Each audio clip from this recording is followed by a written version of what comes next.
Welcome to the Salmon Runs YouTube. Enjoy the video. You begin by creating the shortcut itself. Open Shortcuts and tap the plus button. Make sure you allow any permission prompts so the shortcut can control apps. Once you add an action, search for Open App and select it. This action is the core because it directs shortcuts to launch another app. Don't pause, choose the action now, and we'll pick the app in the next step so you have the control flow established before configuring details. Once done selecting Open App, tap the placeholder that says App and pick the specific app you want to launch.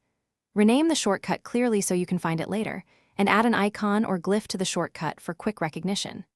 If you need conditional behavior, add scripting actions like if or wait, or use a URL scheme for deeper app launches.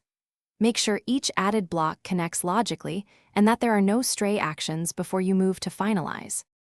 Finish by opening the shortcut settings, add it to the home screen, assign a Siri phrase, or set an automation. Now run the shortcut to verify the target app launches correctly and any conditional steps behave as planned. If something goes wrong, make sure the target app's permissions aren't blocking external launches, confirm shortcuts and the app are up to date, and if needed, delete and recreate the Open App action. That single troubleshooting check. Thanks for watching. Consider subscribing if we helped you.